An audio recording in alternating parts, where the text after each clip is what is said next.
저는 오늘 봉독해 올린 누가복음의 말씀을 가지고 올바른 기도로 4월을 시작하라라는 제목으로 여러분과 좀 말씀을 나누겠습니다. 오늘은 4월의 첫날입니다. 새로운 한 달을 시작하는 이 첫 시간을 구별하여 기도하러 이 자리에 오신 여러분을 환영하고 축복합니다. 공교롭게 4월 1일 묵상 본문이 기도에 대한 말씀입니다.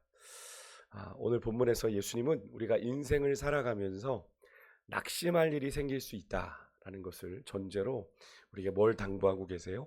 항상 기도해라 라는 걸 말씀하고 있습니다. 너무나 당연한 이야기인 것 같은데 예수님께서 이 기도에 대한 말씀을 강조하고 있는 것, 제가 주일에도 말씀을 드렸지만 누가복음의 주제 중에 하나가 또 기도입니다.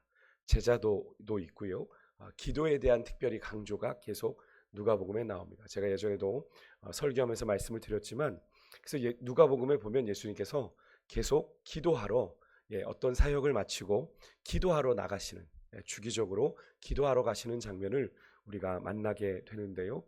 어떻게 성도의 삶에 낙심할 일이 있을 수 있느냐라고 생각하실 분들이 계실지 모르겠습니다만, 예수님이 걸어가신 고난의 길을 우리가 따라가다 보면 예수님처럼 우리도 억울한 일을 당할 뿐 아니라 버림당할 일도 일어날 것이기 때문에 그런 거죠.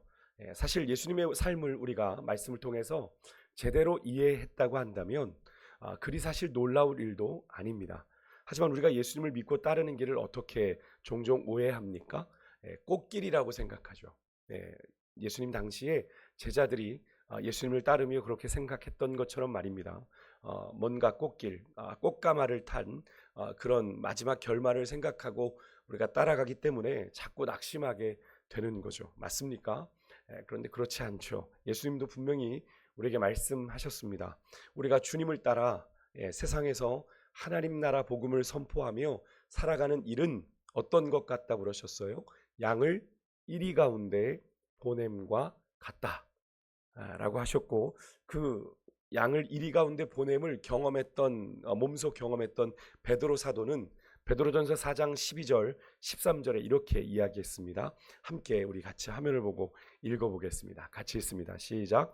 사랑하는 자들아, 너희를 연단하려고 오는 불시험을 이상한 일을 당하는 것 같이 이상히 여기지 말고 오히려 너희가 그리스도의 고난에 참여하는 것으로 즐거워하라. 이는 그의 영광을 나타내실 때에 너희도 즐거워하고 기뻐하게 하려 함이라. 아멘. 사랑하는 자들아, 너희를 연단하고 오는 불시험 이상히 여기지 말아라. 하나님 그리스도의 고난에 동참하는 자들에게는 당연한 일이다. 왜 그렇습니까? 우리 주님께서 영광으로 다시 오실 그때에 너희로 함께 그 영광을 누리게 하시고자 합니다 라고 베드로 사도는 이야기하고 있죠. 요한 사도도 베드로 못지않게 예수님과 함께 동행했던 요한 사도도 요한일서 3장 13절에서 비슷한 말씀을 했습니다. 같이 한번 읽어볼게요. 시작. 형제들아, 세상이 너희를 미워하여도 이상히 여기지 말라. 아멘.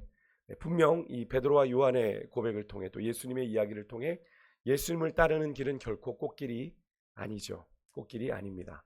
그래서 우리가 그로 인해서 때로는 우리가 주님을 따라가는 것들이 지치고 낙심하게 되는 것인데요.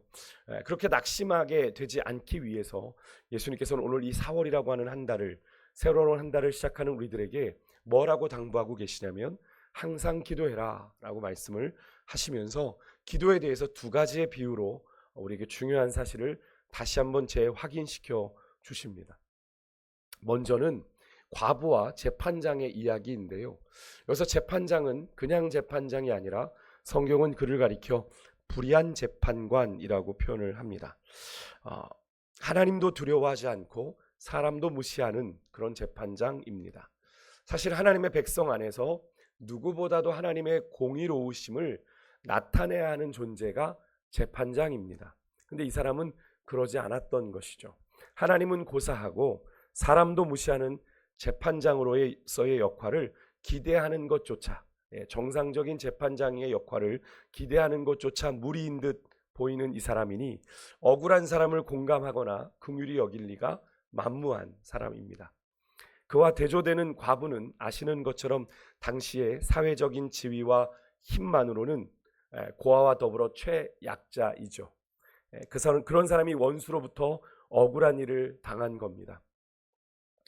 당시의 재판에서 여성의 참여를 꺼렸던 시대이니까 집안에 남자 하나 없어서 본인이 그 사기를 당한, 억울한 일을 당한 그 문제를 직접 해결해야 하는 이 과부의 억울함을 풀어줄 사람이라고는 재판장이 유일해서 원한을 풀어달라 재판장을 찾아가 이 과부가 최대한 호소합니다.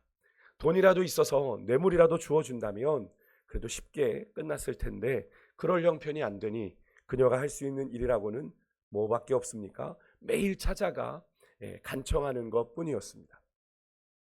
재판장은 처음에는 귓등으로도 듣지 않았을 뿐 아니라 그녀를 자신에게 무익한 존재로 여기며 철저하게 무시했지만 어느 날 갑자기 재판장의 태도가 바뀝니다. 5절에 이 재판장이 이렇게 독백을 하며 그의 마음이, 그의 심경이 변화되었음을 이야기합니다. 들어보면 그의 마음이 근본적으로 바뀐 것은 아닙니다.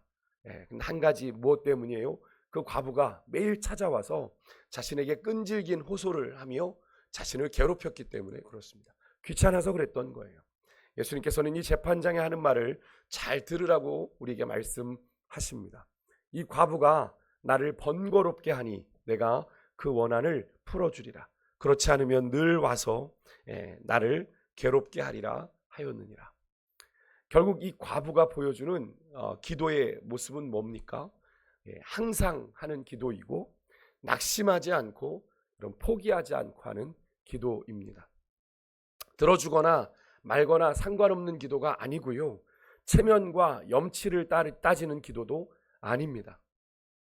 여러분, 들어주지 않으면 정말 단 하루도 살 수 없을 것처럼 혼신의 힘을 다하는 기도가 이 과부의 기도였고요, 기도하는 자신이 기도할 자격이 없음은 중요하지 않아요. 내 같은 게 재판장을 찾아갈 자격이 없다라는 것 중요하지 않아요. 심지어 자신의 기도를 듣는 그 재판장이 말도 안 되는 인격 가진 불의한 재판장이라는 것 중요하지 않아요. 그런 것 고려하지 않는 기도입니다. 아무 가능성을 따지지도 않고요, 기도하지 않으면 살 수 없어 드린 기도가 이 과부의 기도였다라는 거예요. 어쩌면요, 과부는 자신의 기도를 기꺼이 들어주지 않아도 상관없을지 모르겠습니다. 왜냐하면 기도하지 않고는 살 수 없어 드린 기도가 이 과부의 기도였기 때문에 그렇습니다. 결국 예수님께서 이 과부와 불의한 재판장의 이야기를 통해 우리에게 하시고자 하는 이야기가 뭡니까? 6절과 7절을 보십시오. 이토록 불의한 재판장도 과부의 그 혼신의 힘을 다한 간청에 답하는 데에 얘들아, 하물며 정말 의로우실 뿐 아니라 사랑이 많으신 하나님은 얼마나 더 하시겠느냐고 비교해서 보여주는 거죠. 불의한 재판장은 귀찮아서 응답했지만 하나님은 당신의 택한 자들의 기도에 오래 참으시지 않으시고 기꺼이 응답하신다라는 걸 이야기하고 있는데요. 여러분, 그렇습니다. 우리 하나님은 당신의 택하신 자들의 원한을 그렇게 오래 두고 보시는 분이 아닙니다. 오늘 과부의 기도를 잘 보십시오.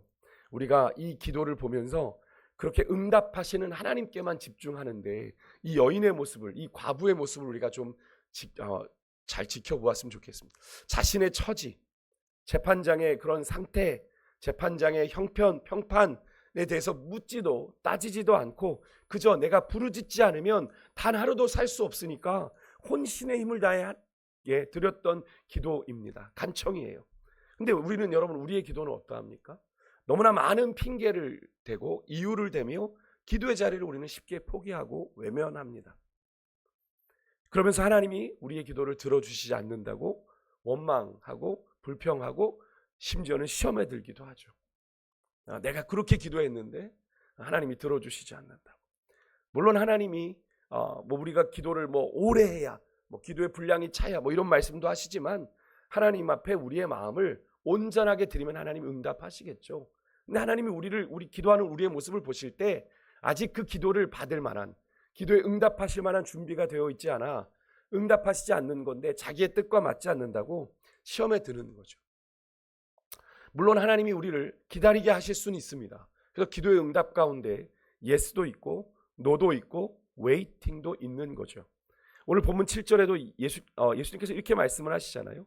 오래 참으시겠느냐라고 반문하고 계신 건 우리가 기도하고 기도의 응답을 기다리는 참고 기다리는 시간이 있을 수 있다라는 걸 전제로 하는 거죠. 하지만 우리가 견디지 못할 만큼의 오래는 아니라고 말씀을 하고 계시는 거고, 그것을 결정하는 건 우리의 믿음임을 8절에 이어서 말씀하시는 거죠. 인자가 올 때에 세상에서 믿음을 보겠느냐라고 말씀을 하신 게 바로 그겁니다. 오늘 이 시간 우리가 새로운 4월의 시간을 하나님이 정말 기뻐 받으실 겨자씨만한 믿음일지 몰라도 하나님이 정말 기뻐하시는 참 믿음으로 살아낼 때 우리가 기도의 응답을 경험하고 기도의 능력을 경험하는 4월 한 달을 살게 될 줄 믿습니다. 다음으로는 바리새인과 세리의 기도인데요. 이 바리새인은 9절에 나오는 것처럼 자기를 의롭다고 믿고 다른 사람을 멸시하는 자들을 대표하는 그런 사람입니다. 교만하기 짝이 없는 사람이죠. 그래서인지 이 바리새인의 기도는 앞에 과부의 기도와 너무나도 대조적입니다. 그는 기도하는 자신에 대해서도 또 기도를 받으시는 하나님에 대해서도 오해하고 기도했습니다. 오늘 본문을 보시면 10절에 두 사람이 기도하러 성전에 올라갔는데 하나는 바리새인, 하나는 세리라. 근데 11절에 보니까 바리새인이 어떻게 기도했어요? 서서 따로 기도했대요. 나는 너와 달라, 세리와 달라 따로 서서 기도한 겁니다. 자신의 행동을 통해 자신의 의로움을 바리새인은 드러내고 있는 거예요. 자신은 의롭고 하나님은 당신처럼 자기처럼 의로운 자의 기도를 당연히 응답하실 수밖에 없는 분으로 알았습니다. 하지만 그런데 이 바리새인의 자기 이해와 하나님의 이해는 오해였어요. 먼저 바리새인은 의롭지 않았습니다. 그는 불의했어요. 왜냐하면 겉으로는 그럴듯하게 의로워 보였습니다만 실상은 아니죠. 예수님이 바로 16장 여러분 묵상하셨다면 14절에 바리새인들을 향해서 뭐라고 그랬냐면 돈을 좋아하는 자들이다 라고 말했습니다. 그래서 16장 15절에 보면 그렇게 자신을 사람들 앞에서 스스로 옳다 여기는 것 하나님이 어떻게 하시는 거라고 얘기했냐면 하나님의 미움을 받는 거다라고 말씀하셨기 때문에 그들이 겉으로는 누구보다 의로운 척하고 거룩한 척하며 다녔지만 그들의 속마음은 누구보다 불의했던 자들이죠. 예수님이 그것을 지적하신 것 아닙니까? 그래서 오늘 바리새인의 이 자기의 의를 부각하느라 11절에 이런 표현을 쓰잖아요. 나는 다른 사람들 곧 토색, 불의, 간음하는 자들을 언급했어요. 그들과 같지 아니하고 이 세리와도 같지 아니함을 감사하나이다 라고 이야기했지만 사실은 실상은 토색하고 불의하고 돈을 하나님보다 사랑함으로 간음한 자가 누굽니까? 사실 바리새인입니다. 자기 입으로 자기 죄를 하나님 앞에 고백한 꼴이 되어버렸어요.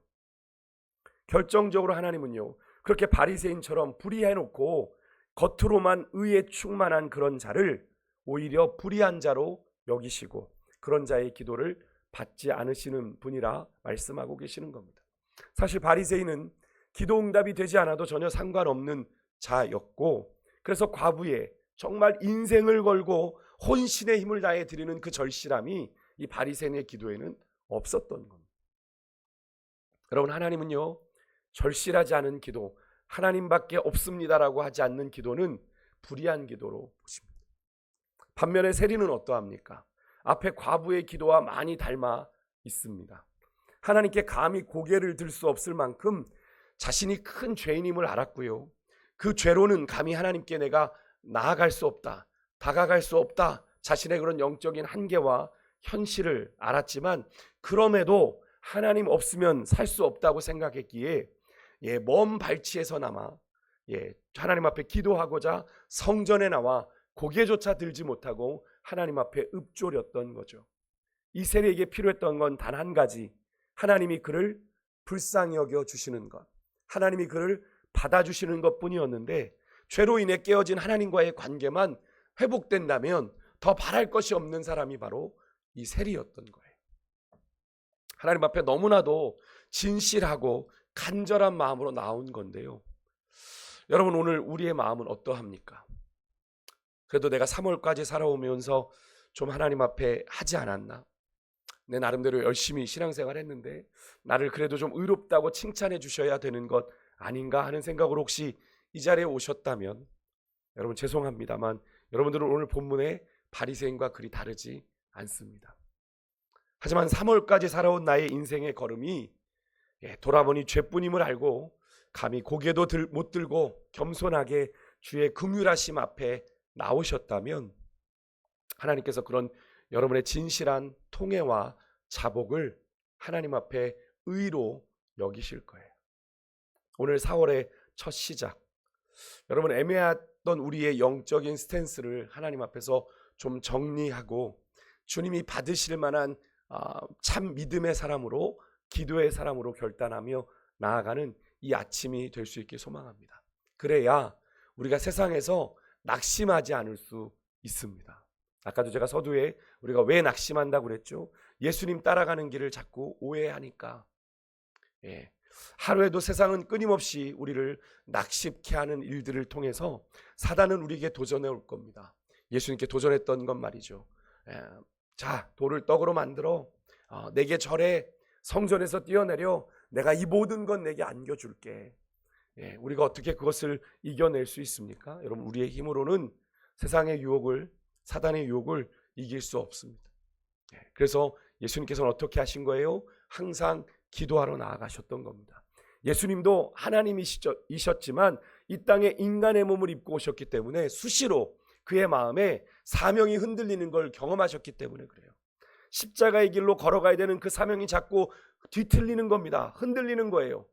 특별히 오병이어의 기적을 통해 많은 무리들이 예수님을 왕으로 삼으려 하는 그 광경을 보자 그의 마음이 어땠을까요? 이대로 내가 왕이면 어떨까라는 생각 인간적으로 들지 않았겠습니까? 예수님께서 그 오병이어 사건이 일어나자마자 제자들을 데리고 따로 한적한 곳으로 나가 기도하셨다는 것, 뭘 의미합니까? 예수님의 마음이 흔들렸던 걸 의미하는 거죠.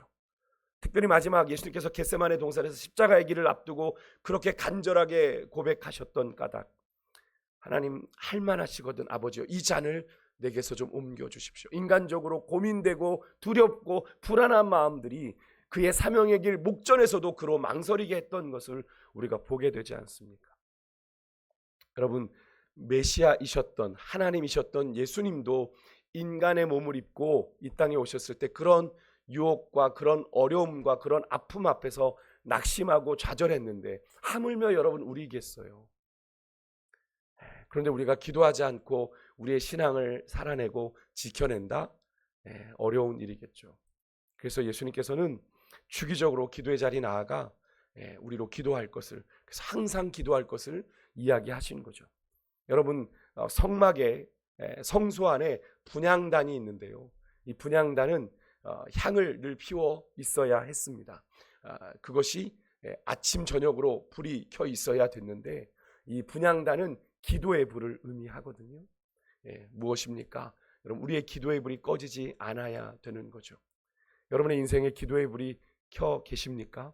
오늘 이 아침 우리의 신앙을 한번 점검해 보고 이번 4월 한 달을 주님 정말 기도하는 마음으로 한 걸음 한 걸음 내딛어 나아가겠습니다. 매일매일의 삶 속에 하나님 기도하는 나를 통해 하나님의 길이 보여지게 하시고 하나님의 뜻이 깨달아지게 하여 주셔서 정말 이번 4월 한 달도 그렇게 주의 뜻을 이루어 살아가는 한 달의 여정이 될 수 있도록 여러분 기도하며 나아가는 여러분과 제가 될 수 있기를 주의 이름으로 축복합니다. 기도하겠습니다.